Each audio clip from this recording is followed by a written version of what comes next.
மனுஷனுக்கு என்னதான் பல உணர்ச்சிகள் இருந்தாலும் நம்ம தனியா இருக்கும்போது தான் பல உணர்ச்சிகள் அதிகமாகவே வேலை செய்ய ஆரம்பிக்கும். கோபம், சோகம், பயம், இந்த 3 விஷயமுமே தனியா இருக்கும்போது உணர்றது மாதிரி யாரும் இருக்கும்போது உணர்றது ரொம்பவுமே கம்மியா இருக்கும். அப்படி இருக்கும்போது நீங்களுமே அட்வென்ச்சர் விரும்புகிற ஒரு ஆளா இருந்தா, ஏதாச்சும் ஒரு இடத்துக்கு போகணும், எக்ஸ்ப்ளோர் பண்ணணும், நிறைய விஷயங்களை தெரிஞ்சுக்கணும் அப்படிங்கிற மாதிரியான ஒரு ஆளா இருந்தா தனியா போறது சேஃபா அப்படின்னு கேட்டுக்கிட்டீங்கன்னா, பயம் இல்லாத வரைக்கும் சேஃப் தான். ஆனா பயம் இருக்கோ இல்லையோ, நீங்க பயப்படுற அந்த ஒரு நிகழ்வு உண்மையாவே நடந்துருச்சுன்னா அப்படிங்கிற ஒரு விஷயத்தினாலேயே பயம் இன்னும் அதிகமாயிரும் இல்லையா?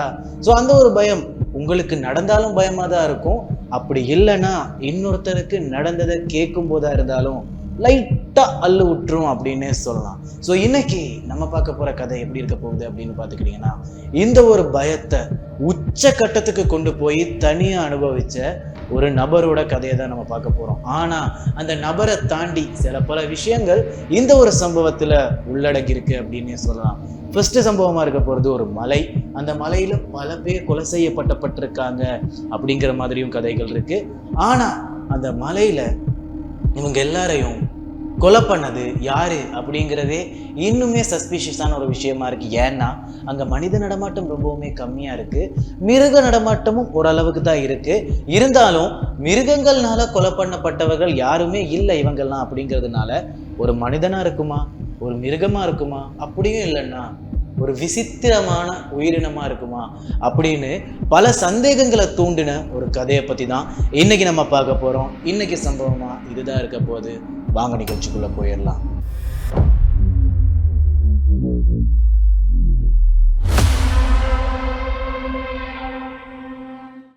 இந்த கதையில் அமைந்திருக்கிற அந்த ஒரு மலைப்பகுதி என்ன அப்படின்னு பார்த்துக்கிட்டிங்கன்னா, ஆரிசோனில் அமைந்திருக்கிற அந்த ஒரு சூப்பர் ஸ்டேஷன் அப்படின்னு அழைக்கப்படுற ஒரு கொலகார மலைப்பகுதி அப்படின்னு சொல்லலாம். ஏன்னா இது வரைக்குமே அந்த ஒரு மலைப்பகுதிக்கு ட்ராக்கிங் போன பல பேர் விசித்திரமான முறையில காணாம போயிருக்காங்க, உயிர் விடப்பட்டிருக்கு, கொலை செய்யப்பட்டிருக்காங்க. அப்படிங்கிறதுனால பல பேர் இந்த இடத்துக்கு ட்ராக்கிங் போக பயந்திருந்தாலும் சில பேர் இன்னமுமே தைரியமா இந்த ஒரு இடத்துல ட்ராக்கிங் போய்கிட்டு தான் இருக்காங்க.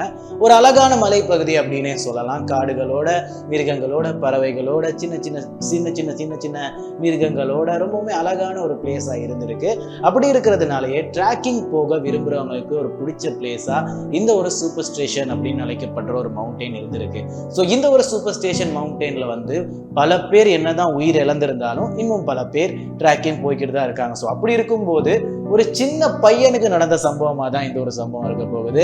அதாவது இந்த சின்ன பையன் அந்த ஒரு மவுண்டெயின்ல ட்ராக்கிங் போகும்போது நடந்த ஒரு சம்பவமா தான் இந்த ஒரு சம்பவம் இருக்க போகுது. ஏன்னா பல பேரோட உயிரை பலிவாக்குன இந்த ஒரு மலையில ஒரு விசித்திரமான உயிரினம், ஒரு விசித்திரமான மனிதன் வாழ்ந்து வந்திருக்காரு. அப்படிங்கிறதுனால பல பேரோட உயிர் இழக்கப்பட்டிருக்கு. ஸோ இவரை யாருமே பார்த்ததுக்கு சாட்சியங்கள் இல்லை. ஏன்னா எல்லாருமே இறந்துட்டாங்க அப்படிங்கிற ஒரு காரணத்தினால. ஸோ அப்படி இருக்கும்போது இந்த ஒரு சின்ன பையனுமே கூட ட்ராக்கிங் போயிருக்கான். ஆனா ஒரு நல்ல விஷயம், இறக்கலை, அதாவது இறந்து போகலை. அதனால இந்த ஒரு பையன் தப்பிச்சு அதுக்கப்புறமா அவனுக்கு நடந்த நிகழ்வை சொல்லி தான் இந்த ஒரு கதை ஆரம்பிக்குது. ஸோ எப்பவும் போல இந்த ஒரு பையன் ட்ராக்கிங்காக தான் போயிருக்கான். ஆனால் அதுக்கு முன்னாடியே ஒரு 4-5 வாட்டி இதே மவுண்டெயின்ல இவன் ட்ராக்கிங் போயிருக்கான். ஆனா இதுல ஒரு சின்ன திருப்பம் என்ன அப்படின்னு பார்த்துக்கிட்டீங்கன்னா, இது வரைக்குமே அந்த சின்ன பையன் அவனோட ஒரு ஃப்ரெண்டு கூட தான் ட்ராக்கிங் போயிருக்கான். ஓகே அப்படின்னு பிளான் பண்ண இந்த ஒரு சின்ன பையன் இன்னொரு வாட்டியும் ட்ராக்கிங் போகலாம் அப்படின்னு ஃப்ரெண்டை அழைக்கிறாரு. எல்லாம் பிளானுமே பண்ணியாச்சு. அப்படி இருக்கும்போது ஃப்ரெண்டு கைவிட்டுறாரு.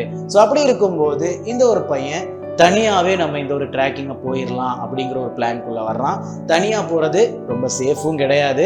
ஆனாலுமே இந்த ஒரு பையனுக்கு மனசுல இருந்த தைரியம் என்ன அப்படின்னு பார்த்துக்கிட்டீங்கன்னா, நம்ம இதுக்கு முன்னாடியே இந்த இடத்துல ட்ராக்கிங் போயிருக்கோம் தானே, அப்படி இருக்கும்போது நம்ம எதுக்கு இந்த இடத்த பார்த்து பயப்படணும் அப்படிங்கிற ஒரு நம்பிக்கையோட இந்த ஒரு இடத்துக்கு ட்ராக்கிங் போக ஆரம்பிக்கிறான். ஸோ அப்படி இருக்கும்போது ஒரு நாள் இந்த ஒரு இடத்துக்கு ட்ராக்கிங் போகிறதுக்கு பிளான் பண்ணும்போது இவனோட பிளானாக இருந்தது, இந்த ட்ராக்கிங்கை நாங்கள் எப்படி ஆரம்பிக்கிறோம், எப்படி முடிக்கிறோம் அப்படிங்கிற பிளானாக இருந்தது என்ன அப்படின்னு பார்த்துக்கிட்டிங்கன்னா, 6 கிலோமீட்டர்ஸ் உள்ள நடந்துட்டு போய் அதுக்கப்புறமா ரெஸ்ட் பண்ணிட்டு அதுக்கப்புறமா இன்னொரு 6 கிலோமீட்டர்ஸ் நடந்து வந்தோம்னா சரியான ஸ்டார்டிங் பாயிண்ட்லேயே நம்ம திரும்ப நின்றுடலாம் அப்படிங்கிறது தான் இந்த ஒரு பையனோட பிளானாக இருந்திருக்கு. நடந்து போய் ட்ராக்கிங் பண்ணி போக போறாங்க. ஸோ அப்படி இருக்கும்போது கிட்டத்தட்ட 12 கிலோமீட்டர்ஸ் இந்த ஒரு பையன் ட்ராக்கிங் பண்றதுக்கு பிளான் பண்ணியிருக்கான். ஸோ அப்படி இருக்கும்போது தான் இந்த ஒரு பையனோட பிளான்ல ஒரு சின்ன தடுமாற்றம் ஏற்படுது. என்ன அப்படின்னு பார்த்துக்கிட்டீங்கன்னா, இந்த பையன் பிளான் பண்ணது காலையில சூரியன் உதிச்சதுக்கு அப்புறமா ஏர்லியா கிளம்புனோம்னா ஏர்லியா ஒரு 6 கிலோமீட்டர் கடந்து போயிடலாம். இருட்டு வரும்போது, அதாவது இருட்டுக்கிட்டு வரும்போது நம்ம கொஞ்சம் ரெஸ்ட் பண்ணிட்டு அப்படியே ஒரு இடத்துல இருந்துட்டு சாப்பிட்டுட்டு திரும்ப வெளிச்சம் வந்ததும் திரும்ப நம்ம ஸ்டார்டிங் லொக்கேஷனுக்கே வந்துடலாம் அப்படிங்கிற ஒரு பிளானோட தான் இந்த பையன் ட்ராக்கிங்கை ஆரம்பிக்கிறான். ஆனால் இந்த பையனுக்கு தெரியாது, இந்த ஒரு பிளான்ல வரப்போற தடுமாற்றம் தான் இவனோட வாழ்க்கையில ஒரு பெரிய திருப்பமாகவே இருக்க போகுது அப்படிங்கிறது. ஏன் அப்படின்னு பார்த்துக்கிட்டிங்கன்னா, இவன் லேட்டா போயிடுறான். இந்த ஒரு ட்ராக்கிங் அவன் பிளான் பண்ண மாதிரி காலையிலேயே நடக்கலை, சன்லைட் இருக்கும் போதே நடக்கலை. 5 மணி தாண்டிடுது இவன் அந்த ஒரு ட்ராக்கிங்கை ஸ்டார்ட் பண்ணுறதுக்கு போகும்போதே. அப்படி இருந்துமே கூட ஆரம்பிச்சிட்டோம், கை வச்சுட்டோம். அப்படி இருக்கும்போது நம்ம பாதியில் நிறுத்தினா கரெக்டாக இருக்காது அப்படிங்கிற ஒரு நம்பிக்கையில் இவனுமே கூட சரி வெளிச்சம் இருக்கிற வரைக்கும் நம்ம முன்னாடி நடந்து போகலாம் அப்படிங்கிற ஒரு பிளானோட தான் முன்னாடி போய்கிட்டு இருக்கான். ஆனால் கொஞ்சம் நேரம் போகும்போதே அது ஒரு காடு பகுதி அப்படிங்கிறதுனால சீக்கிரமாகவே வெளிச்சம் இருளாக ஆரம்பிக்குது. இருளானதுக்கு அப்புறமா ஒரு அளவுக்கு வெளிச்சம் இருக்கும்போது அந்த ஒரு பையன் அவனோட பேக்ல இருந்து ஒரு டார்ச் லைட் எடுக்கிறான். அந்த ஒரு டார்ச் லைட்டை வச்சுக்கிட்டு கொஞ்சம் தூரம் போகலாம் அப்படிங்கிற ஒரு பிளான்ல தான் போக ஆரம்பிக்கிறான். அப்படி போகும்போது அவனோட டார்ச் லைட்ல அவனுக்கு தெரிஞ்ச தூரமும் ஒரு 10 மீட்டர்ஸ் தான். அந்த ஒரு 10 மீட்டர்ஸை வச்சு முடிஞ்ச வரை முன்னாடி நடந்து போய்கிட்டு இருக்கான். அப்படி போய்கிட்டு இருக்கும்போது கொஞ்சம் தூரம் நடந்து போறான் போய்கிட்டே இருக்கான். டார்ச் லைட்ல தெரியிற வெளிச்சம் அளவுக்கு மட்டும்தான் அவனால முன்னாடி நடக்கவே முடியுது. அப்படி இருக்கும்போது நடந்து போகும்போது ஒரு இடத்துல கால் தடுக்கி கீழே விழ போறான். அதாவது ஒரு சரிவுல கால் தடுக்கி விழ போறான். பயந்துட்டான் அப்படின்னே சொல்லலாம். ஆனா கால் தடுக்கி விழுந்தவன் ஒரு செடியை பிடிச்சு மேலே ஏறிடலாம். தப்பி தவறி அவனோட உயிர் தப்பிருச்சு அப்படின்னே சொல்லலாம். ஏன்னா அந்த ஒரு சரிவில் அவன் விழுந்திருந்தா பல காயங்கள் ஏற்பட்டிருக்கும். இந்த காட்டுக்கு 25 கிலோமீட்டருக்கு அங்கிட்டு தான் மனுஷ நடமாட்டமே இருக்கு. அப்படி இருக்கும்போது இவனுக்கு ஏகப்பட்ட காயங்கள் ஏற்பட்டிருந்தாலும் இவனை காப்பாத்துறதுக்கு யாருமே சுத்தி முத்தி பார்க்கறதுக்கு கூட இல்லை. அப்படிங்கிறதுனால ஜஸ்ட் மிஸ் ஒரு நூல்ல தப்பிச்சுட்டான் அப்படின்னே சொல்லலாம்.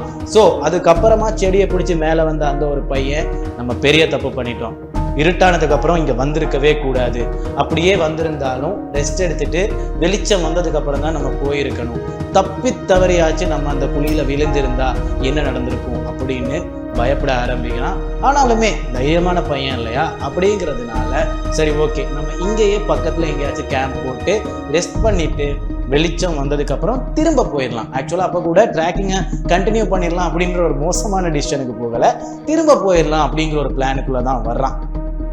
ஸோ அப்படி இருக்கும்போது திரும்ப போக பிளான் பண்ண இந்த ஒரு பையன் அங்கே ஒரு கேம்ப் போடுறதுக்கான இடத்த தேடிக்கிட்டு இருக்கான். அவனோட இருக்கிற அந்த ஒரு சின்ன டார்ச் லைட்டை வச்சு அங்கே எங்கேன்னு சுற்றி முற்றி பார்க்குறான். அவனுக்கு ஒரு லொக்கேஷன் சிக்குது அப்படின்னே சொல்லலாம். ஓரளவுக்கு கண்டினியூட்டியான ஒரு பிளேஸ் சிக்குது. அங்கே ஆல்ரெடி இன்னொருத்தர் கேம்ப் போட்டு இருக்கிற தடயமும் இருக்குது. அப்படிங்கிறதுனால நம்ம ஒரு நல்ல டிசிஷன் எடுத்திருக்கோம் அப்படின்னு நினச்சி அங்கே கேம்பை போட ஆரம்பிக்கிறான். ஸோ கேம்பை போட்டதுக்கு அப்புறமா கேம்பை ஒவ்வொன்றா போட்டு ஃபிக்ஸ் பண்ணி அந்த ஒரு இடத்த ஃபிக்ஸ் பண்ணிட்டு அவனோட பேக்ல இருக்கிற ஒரு பீன்ஸ் டப்பாவை எடுத்து அவனோட டின்னரையும் முடிக்கலாம் அப்படிங்கிற பிளான் பண்றான். அப்படி இருக்கும்போது கேம்ப்னா கேம்ப் ஃபயர் இருக்கணும் இல்லையா, இல்லைன்னா சுத்தி முத்தி இருக்கிற மிருகங்கள் ஏதாச்சும் அவனை சீண்டிருச்சுன்னா அப்படிங்கிற ஒரு பயத்தினால கேம்ப் ஃபயரையும் போட ஆரம்பிக்கிறான். ஸோ கேம்ப் ஃபயருக்கு டின்னர் எடுத்துக்கிட்டு இருக்கான். இப்போ கொஞ்ச நேரம் அந்த ஒரு இடத்துல இருந்து யோசிச்சுக்கிட்டு இருக்கான். இப்போதான் பிரச்சனையே ஆரம்பிக்க போகுது. அப்படி யோசிச்சுக்கிட்டு இருந்த அந்த ஒரு பையனுக்கு ஒரு கொஞ்ச நேரத்துக்கு அப்புறமா ஒரு பயம் வர ஆரம்பிக்குது.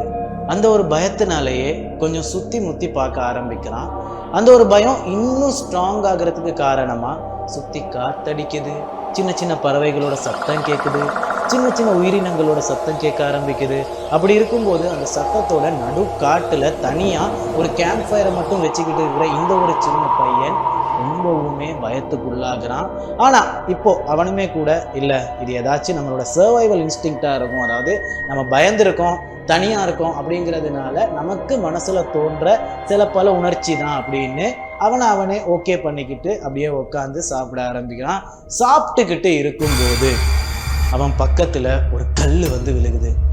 இப்போ அந்த பையனுக்கு மூச்சே நின்றுது அப்படின்னே சொல்லலாம். ஸோ சுற்றி யாருமே இல்லை, அவன் மட்டும் தனியாக இருக்கான். பக்கத்தில் வந்து ஒரு கல் விழுகுதுன்னா உங்களுக்கு எப்படி இருக்கும்? இப்போ அவனோட ஹார்ட் பீட் ரொம்ப ஃபாஸ்ட்டாக துடிக்க ஆரம்பிக்குது. இதனாலேயே ரொம்பவுமே பயத்தில் சுற்றி முற்றி அவனோட டார்ச் லைட் எடுத்து அங்கே இங்கேன்னு தேட ஆரம்பிக்கிறான். யாருமே இல்லை. அப்போ கூட அந்த பையன் ஓகே, ஒன்று மரத்துல இருந்து விழுந்திருக்கும், இல்லாட்டி ஏதாச்சும் ஒரு உயிரினங்கள் தட்டி விட்டுருக்கும், அப்படி இல்லைன்னா நானே ஏதோ ஒரு விதத்துல கல்லை என் காலையே போட்டுக்கிட்டு இருப்பேன் அப்படின்னு அவனோட மனசை அவனே ஃபிக்ஸ் பண்ணிக்கிட்டு இப்போ சாப்பிட்டு கேம்ப்குள்ளே போயிட்டு தூங்க ஆரம்பிக்கிறான். ஸோ கேம்ப்குள்ளே போயிட்டு தூங்க ஆரம்பிக்கிற அந்த ஒரு பையன் அவனோட கையில் இருந்த டார்ச் லைட்டை அவனோட பெட்டில் பிலோக்கு பக்கத்துலேயே, தலைக்கு பக்கத்துலேயே வச்சுக்கிட்டு இருக்கான். இப்போ ஒரு மணி நேரம் தூங்க ஆரம்பிக்கிறான். அப்படி தூங்கிக்கிட்டே இருக்கும்போது திடீர்னு அவனுக்கு அந்த உணர்ச்சி திரும்பவும் வர ஆரம்பிக்குது. அவனோட ஹார்ட் பீட் இன்னும் ஃபாஸ்ட்டாக கேட்க ஆரம்பிக்குது. டக்குன்னு எந்திரிச்சு உட்காந்து சுற்றி முற்றி எல்லா இடத்தையும் தேடுறான். அதுக்கப்புறமா டக்குன்னு வெளியே ஓடி வந்து பார்க்குறான். சுற்றி யாருமே இல்லை. இப்போ அவனுக்கு அந்த பயம் மட்டும்தான் மனசுக்குள்ள இருக்கு. அவனோட நெஞ்சு பட பட படன்னு அடிக்க ஆரம்பிக்குது. இப்போ அந்த ஒரு பயத்தோட திரும்ப கேம்புக்குள்ள போயிட்டு டார்ச் லைட்டை எடுத்துட்டு வந்து திரும்ப உள்ளெல்லாம் பார்க்கலாம் அப்படின்னு பிளான் பண்ண அந்த ஒரு பையன் திரும்ப கேம்புக்குள்ள போறான். போயிட்டு டார்ச் லைட்டை தேடுறான். டார்ச் லைட்டை காணோம். இப்போதான் அந்த ஒரு பையனுக்கு கிட்டத்தட்ட பயம் உச்சக்கட்டத்துக்கு போக ஆரம்பிக்குது.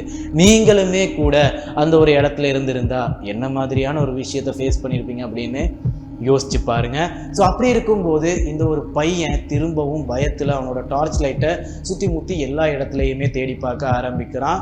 ஒரு நிமிஷம் தேடி பல நிமிஷங்கள் போய் அதுக்கப்புறமா அவனோட வலது பக்கத்துல இருந்து ஒரு வெளிச்சம் அவனோட முகத்தில் அடிக்க ஆரம்பிக்குது. அது எதோட வெளிச்சம் அப்படின்னு ஆல்ரெடி நீங்கள் கெஸ் பண்ணியிருப்பீங்க. அஃப்கோர்ஸ் வலது பக்கத்தில் ஒரு இடத்துல அவனோட டார்ச் லைட் விழுந்து கிடக்கிறத அவன் கவனிக்கிறான்.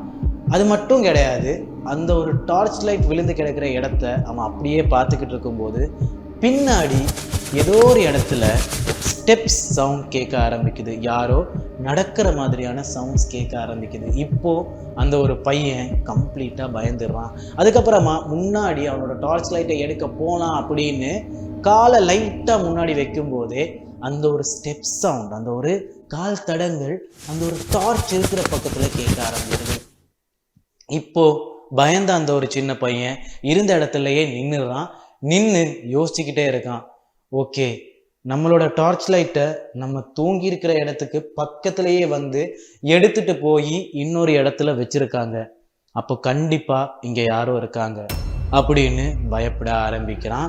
ஆனாலுமே அந்த பயத்துல என்ன பண்ணணும்னு அவனுக்கு ஒண்ணுமே புரியலை அப்படின்னே சொல்லலாம். ஸோ அப்படி இருக்கும்போது அவன் அந்த ஒரு டார்ச் லைட்டை உத்து பார்த்துக்கிட்டு அதே இடத்துல ஃப்ரீஸ் ஆகி நின்றுறான்.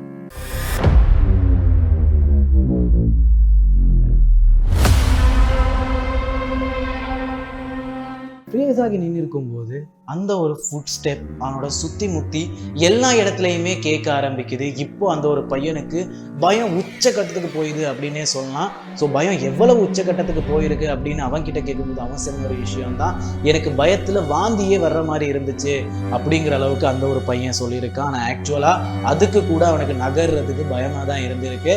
அப்படி இருக்கும்போது அவனோட காலுக்கு பக்கத்துலேயே இருந்தது அவனோட பேக் மட்டும்தான். பேக்ல இருந்து டக்குன்னு ஒரு கத்தியையும் எடுத்துக்கிட்டு அப்படியே சுற்றி முற்றி பார்த்துக்கிட்டே இருக்கான். பதறி போன அந்த பையன் சுற்றி முற்றி பார்த்துக்கிட்டே இருக்கான். அந்த ஒரு ஃபுட் ஸ்டெப் அவனோட சுற்றி முற்றி கேட்டுக்கிட்டே இருக்கு. டார்ச் லைட்டுமே கூட அங்கே இங்கேன்னு ஓடிக்கிட்டு இருக்கு. அப்படி இருக்கும்போது பக்கத்தில் எங்கேயுமே வெளிச்சம் இல்லை அப்படிங்கிற ஒரு காரணத்தினால கேம்ப் ஃபயரை இன்னும் ஹெவியாக போட ஆரம்பிக்கிறான். அந்த ஒரு கேம்ப் ஃபயரை இன்னும் ஜொலிக்கிற மாதிரி இன்னும் ஃபயரை அதிகப்படுத்தி இப்போ அவன் அந்த கேம்ப் ஃபயர் பக்கத்துலேயே உட்காந்துக்கிட்டு கத்தியை வச்சுக்கிட்டு இங்கே ஏதோ ஒரு விஷயம் தப்பாக நடக்க போகுது, எது நடந்தாலும் சரி அப்படிங்கிற மாதிரி உட்காந்துக்கிட்டு இருக்கான். ஆனால் அந்த டார்ச் லைட் பக்கத்துலேயே போகலை. ஏன்னா கிட்டத்தட்ட ஒரு 20 மீட்டர்ஸ் அங்கிட்டு தான் அந்த ஒரு டார்ச் லைட் இருக்குது.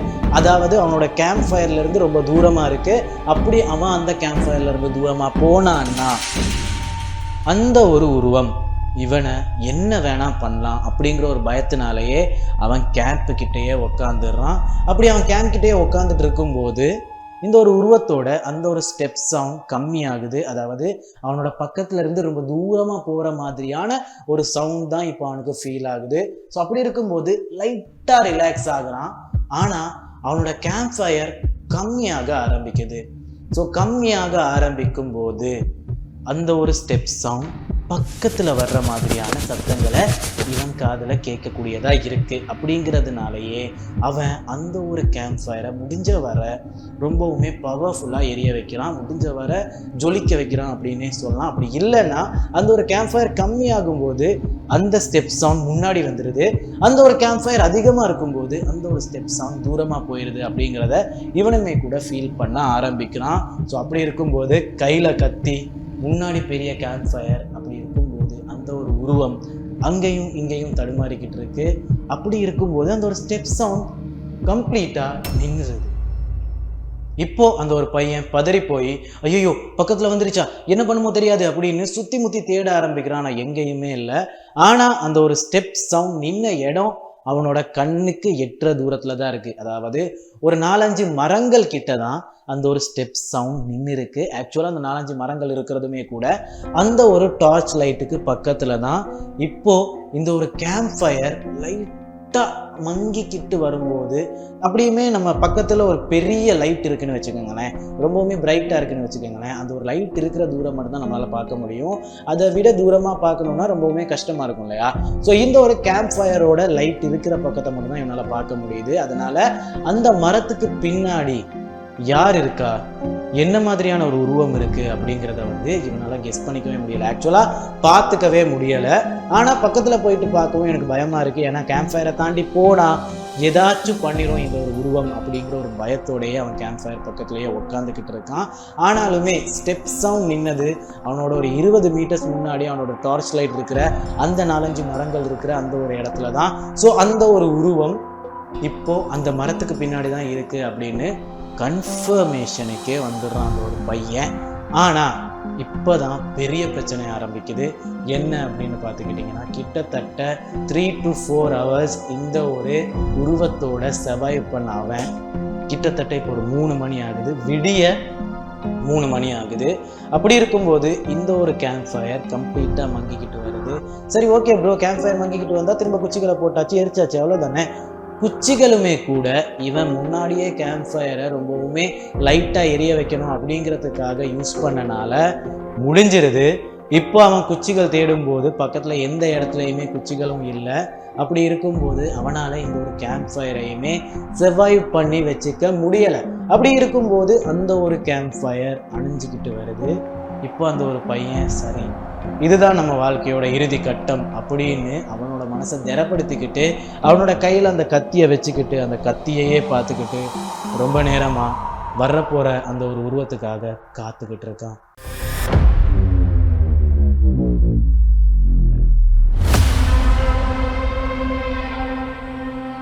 நேரம் கடந்து போகுது, கொஞ்சம் நேரம் ஆகுது. அப்படி இருக்கும்போது கேம்ப் ஃபயர் கம்ப்ளீட்டாக க்ளோஸ் ஆகிடுது. இப்போ அந்த ஒரு புகை மூட்டத்தில், அந்த ஒரு குட்டியான வெளிச்சத்துல அந்த 4 மரங்கள் பின்னாடி ஒரு உருவத்தை இவன் பார்க்குறான். அந்த ஒரு உருவத்தை பார்த்துக்கிட்டு இருக்கும் போதே லைட்டா சூரியன் மேலே வர ஆரம்பிக்குது. அந்த சூரியன் மேலே வர்ற கேப்ல அந்த ஒரு உருவம் இவனோட கண்ணுக்கு தெரியாம ஓடிடுது. அப்படி இருக்கும்போது அவனோட டார்ச் லைட் மட்டும் தூரத்துல எரிஞ்சுக்கிட்டே இருக்கு. இப்போ அந்த ஒரு பையன் பயத்துல அவனோட பேக்ஸ் எல்லாத்தையுமே பேக் பண்ணிக்கிட்டு கேம்பையும் அப்படியே விட்டுட்டு கேம்ப் ஃபயரையும் கம்ப்ளீட்டா அங்கேயே முடிச்சுட்டு இப்போ ஓட ஆரம்பிக்கிறான். ஓடுறான் காட்டுல நிறைய இடங்களை தாண்டி ஓடுறான். அப்படி இருக்கும்போது அந்த உருவத்தோட சவுண்டுமே கூட இன்னொரு பக்கமா ஓடுறது கூட அவனோட காதுல கேட்டுக்கிட்டே இருக்கு. அந்த ஒரு பீதியில அவனை துரத்திடுமா, அவனை ஏதாச்சும் பண்ணிடுமா, இப்போ நம்ம சிக்கணும்னா என்ன நடக்கும் அப்படிங்கிற ஒரு பயத்தோட ஓட ஆரம்பிக்கிறான். ஓடிக்கிட்டே இருக்கான். ஆக்சுவலா இந்த ஒரு உருவம் எதுக்கு சூரியனை பார்த்ததுக்கு அப்புறமா ஓடணும்? அப்போ அது ஒரு மனிதன் இல்லையா, மிருகமும் இல்லையா? ஆக்சுவலா மிருகம்னா எப்போவோ தாக்கி இருக்குமே, மனிதனா இருந்தா எதுக்கு சூரிய வெளிச்சத்தை பார்த்ததும் ஓடணும்? இப்போதான் இங்க ஒரு கன்ஃபியூஷனே ஆரம்பிக்குது. ஸோ அப்படி இருக்கும்போது அந்த உருவம் அந்த பக்கமா ஓடிடுது. இந்த பையனுமே கூட காட்டுல இருந்து வெளியே நோக்கி ஓடிக்கிட்டே இருக்கான். ஓடிக்கிட்டே இருக்கான். ஓடி போய் பார்க்கிங்க்கு அவனோட காரை எடுத்து டக்குன்னு பேக் பண்ணிக்கிட்டு அவனோட காரை எடுத்து ரொம்ப தூரம் டிராவல் பண்ணி போய்கிட்டு இருக்கான். சரி ஓகே, அந்த உருவத்துக்கிட்ட இருந்து தப்பிச்சிட்டாரு தானே, இப்போ பிரச்சனை முடிஞ்சு தானே அப்படின்னு கேட்டுக்கிட்டிங்கன்னா இங்கே தான் இன்னொரு ஷாக்கு அப்படின்னே சொல்லலாம். ஏன்னா காரை எடுத்துக்கிட்டு போன அந்த ஒரு பையன் 1 கிலோமீட்டர் 2 கிலோமீட்டர் 3 கிலோமீட்டர் கிடையாது, 36 கிலோமீட்டர் கடந்து போயிடுறான். இப்போ அவனோட கார்ல இருந்த ஃபியூவல் கம்ப்ளீட்டாக குறைஞ்சிருது, அதாவது பெட்ரோல் கம்ப்ளீட்டாக கம்மியாயிடுது. ஸோ பெட்ரோல் கம்ப்ளீட்டாக கம்மியானதுக்கு அப்புறமா ஒரு கேரேஜில் போயிட்டு, அதாவது ஒரு ஷெட்டில் போயிட்டு கம்ப்ளீட்டாக பெட்ரோல் ஏற்றிக்கலாம் அப்படின்னு இந்த ஒரு பையன் வண்டியை நிறுத்துகிறான். ஸோ அப்படி இருக்கும்போது வண்டியை நிறுத்தி கொஞ்சம் ரிலாக்ஸ் ஆகி அந்த ஒரு பெட்ரோல் ஷெட்டில் இருக்கிற ஒரு ஷாப்பில் போயிட்டு ஒரு ஜூஸ் எடுத்து குடிச்சிக்கிட்டு கொஞ்சம் பின்னாடி வந்து பார்க்குறான். அப்படி பார்க்கும்போது தான் அவனுக்கு இன்னும் பெரிய ஒரு ஷாக் முன்னாடி இருக்குது. என்ன அப்படின்னு பார்த்துக்கிட்டிங்கன்னா, அவனோட காரோட பின்னாடி கண்ணாடியில் நல்லா தூங்குனீங்க போல இருக்கு அப்படின்னு எழுதியிருக்கு. ஸ்லீப் வெல் அப்படின்னு போட்டு கொஸ்டின் மார்க் போட்டிருக்கு. ஸ்லீப் வெல் அப்படின்னு போட்டு சும்மா முடிக்கல, ஸ்லீப் வெல் அப்படின்னு போட்டு கொஸ்டின் மார்க் போட்டிருக்கு. ஸோ இப்போ இவனுக்கு இது ஒரு மனுஷனாக இருக்குமா, ஒரு மிருகமாக இருக்குமா, ஒரு விசித்திரமான உயிராக இருக்குமா அப்படின்னு பல சந்தேகங்கள் இருந்தாலும் இந்த ஒரு மலைப்பகுதியில் நிறைய பேர் கொலை செய்யப்பட்டிருக்காங்க இல்லையா, அந்த கொலைகளை செஞ்சது இந்த மாதிரியான நபர்களாக தான் இருக்கும் அப்படின்னு அந்த ஒரு பயத்தோடையே இப்போ பெட்ரோலையும் ஃபுல் பண்ணிக்கிட்டு அவனோட ஊருக்கு வந்திருக்கான். ஊருக்கு வந்து போலீஸ்கிட்டையும் மேகசின்ஸ்லையும் அதுக்கப்புறம் வெளியே இருக்கிற மனுஷங்கக்கிட்டையும் சொன்ன கதைகளை வச்சு கிரியேட் பண்ணப்பட்ட ஒரு சம்பவமாக தான் இந்த ஒரு சம்பவம் இருந்திருக்கு. ஸோ உயிர் தப்பிய அந்த ஒரு பையன் ஓகேவா தான் இருந்திருக்கான். ஆனால் இந்த மாதிரி மவுண்டெயின்ஸில் போயிட்டு தனியாக ட்ராக்கிங் பண்ணுறேன் அப்படிங்கிற ஒரு பேரில் நைட்டு தங்கி, ஆக்சுவலாக இவன் சொன்ன மாதிரி யாராச்சும் ஒரு மனுஷனே கொண்டு இருந்தாலும் ஒரு கொலை தான். ஆனால் அதை தாண்டி ட்ராக்கிங் அப்படிங்கிற ஒரு விஷயம், அட்வென்ச்சர் அப்படிங்கிற ஒரு விஷயம் ரொம்பவுமே ஆபத்தான ஒரு விஷயம். அதை தனியாக பண்ணும்போது ஒரு மிருகமோ ஒரு வாகனமோ ஏதோ ஒரு விதத்தினால காயப்படுத்திடுச்சு, அதனால் பாதிக்கப்படுறது அந்த ஒரு உயிரினமோ மனுஷனோ மிருகமோ கிடையாது, நீங்கள் தான். ஸோ ஜாக்கிரதையாக இருந்துக்கங்க அப்படின்னு அவனுமே கூட அந்த ஒரு இடத்துல சொல்லியிருக்கான். அதுக்கப்புறமா இந்த ஒரு மவுண்டெயின் இருக்கு இல்லையா, அதுக்கு போகிற ட்ராக்கிங்லாம் நின்றுச்சா அப்படின்னு கேட்டுக்கிட்டிங்கன்னா அதான் கிடையாது. ஆக்சுவலாக ட்ராக்கிங் இன்னுமே போய்கிட்டு இருக்காங்க. இந்த ஒரு மவுண்டெயினுக்கு சூப்பர் ஸ்டேஷன் அப்படிங்கிற ஒரு பேர் வர்றதுக்கு காரணமே இந்த ஒரு இடத்துல நிறைய பேரோட உயிர் இழந்திருக்கிறனால தான். ஆனாலுமே கூட இந்த ஒரு இடத்துல இன்னமுமே கூட நார்மலாக ட்ராக்கிங்லாம் நடந்துக்கிட்டு தான் இருக்குது, மக்களுமே கூட வாழ்ந்துக்கிட்டு தான் வர்றாங்க. அப்படி இருக்கும்போது அந்த ஒரு விசித்திரமான உருவம் யாரா இருக்கும்? ஒருவேளை ஏதாச்சும் ஒரு படிப்பு தெரிஞ்ச ட்ரைபா இருக்குமா? அப்படியும் இல்லைன்னா ஒரு மனுஷன் சைக்கோ கில்லர், சீரியல் கில்லரா இருக்குமா? அப்படியும் இல்லைன்னா ஒரு மிருகமா இருக்குமா? அப்படியும் இல்லைன்னா ஒரு விசித்திரமான உயிரினமா இருக்குமா அப்படின்னு பல சந்தேகங்கள் இருக்கு. ஆனாலுமே கூட இந்த ஒரு பையன் தூரத்துல பார்த்து அந்த ஒரு உருவம் மனுஷன் மாதிரியும் இல்லை மிருகம் மாதிரியும் உள்ள ஒரு விசித்திரமா இருந்துச்சு அப்படின்னு தான் ஸ்டேட்மெண்ட் கொடுத்துருக்கான். அதனால தான் எல்லாருமே பயப்படுறாங்க. அந்த ஒரு விசித்திரமான உருவம் அந்த ஒரு இடத்துக்கு ட்ராக்கிங் போகும்போது கொலை பண்ணிடும் அப்படிங்கிற மாதிரி. ஸோ நீங்களுமே கூட தனியாக ஒரு அட்வென்ச்சர் பண்ணுறீங்கன்னா ஒரு நிமிஷம் யோசிச்சுக்கங்க. ஸோ அப்படி இருக்கும்போது மனுஷனுக்கு பலவிதமான உணர்ச்சிகள் இருக்கு. சந்தோஷம், சோகம், கோபம், தாபம், பலவிதமான உணர்ச்சிகள் இருந்தாலும் இந்த ஒரு பயம் அப்படிங்கிற ஒரு விஷயம் மட்டும் ஒரு வாட்டி வந்துருச்சுன்னா அதை இல்லாமக்கிறது ரொம்பவுமே கஷ்டமா இருக்கு இல்லையா? ஸோ பயம் அப்படிங்கிற ஒரு விஷயம் ஒரு வேளை நம்மளோட உள்ளுணர்ச்சியால வர்ற ஒரு சின்ன விஷயமா மட்டும் இருக்குமா? அப்படி இல்லைன்னா சுத்தி அந்த ஒரு உள்ளுணர்ச்சி நிஜமாவே உண்மையா இருந்திருக்குமா? அதனாலதான் இந்த ஒரு மனுஷனும் தாக்கப்பட்டிருக்காரு. ஒரு வேளை இது எல்லாமே அவரோட ஹாலுசினேஷன்ல நடந்திருக்குமா? அவர் சொன்ன மாதிரி அவரோட சர்வைவல் இன்ஸ்டிங்க்னால தான் இது எல்லாம் நடந்திருக்கும்னா இது எல்லாத்தையுமே அவர் பார்த்து பயந்து மட்டும் இருந்திருப்பாரு. ஆக்சுவலாக பல பேர் கொலை செய்யப்பட்டிருக்காங்க, அவங்களோட பாடியுமே கிடைக்கல அப்படிங்கிறதுனால இது ஒரு கட்டுக்கதையாக இருந்திருக்கலாமா? அப்படி இருக்கும்போது இந்த ஒரு மனிதன் வந்து அந்த ஒரு கட்டுக்கதைகளை நம்பி தனியாக போன நேரத்தில் நிறையவே பயந்தனால அவரோட சர்வைவல் இன்ஸ்டிங்க்ட் அதிகமாகி அதனால அவரோட கண்ணுக்கு தெரிஞ்ச ஒரு ஹாலுசினேஷனாக கூட இருந்திருக்குமா அப்படின்னு பல கருத்துக்கள், பல வதந்திகள் இந்த கதைக்கு பின்னாடியும் இருக்கு. ஆனா பயம் அப்படிங்கிற ஒரு விஷயம் நம்மளோட மனசுக்குள்ள வந்துருச்சுன்னா இருக்கிற விஷயமும் இல்லாத மாதிரி தோணுது, இல்லாத விஷயமும் இருக்கிற மாதிரி தோணுது. ஸோ அதனால இது நடந்தும் இருக்கலாம், நடக்காமலும் இருந்திருக்கலாம். ஸோ நீங்க யோசிங்க. என்னதான் நமக்கு பல உணர்ச்சிகள் இருந்தாலும் தனியா இருக்கும்போது சில பல உணர்ச்சிகள் ரொம்பவுமே ஆபத்தா கூட அமைகிறதுக்கு வாய்ப்பு இருக்கு. சோகம், கோபம், பயம், அந்த ஒரு பயம் ஒரு பயமா மட்டுமே இருந்தா ஓகே. ஆனா அந்த ஒரு பயம் நீங்க நினைக்கிற அந்த ஒரு விஷயம் உண்மையா இருந்துச்சுன்னா, அது நடந்துருச்சுன்னா, அப்படி இல்லைன்னா அந்த நடந்த விஷயத்த நீங்க கேட்கும் போது ஏற்படுற பயமுமே கூட ஒரு உச்சக்கட்ட பயம்தான். அந்த ஒரு உச்சக்கட்ட பயத்தை ஃபீல் பண்ண ஒரு நபரோட கதையை தான் நம்ம இன்னைக்கு பார்க்க போகிறோம். தொடர்ந்து பேசலாம்.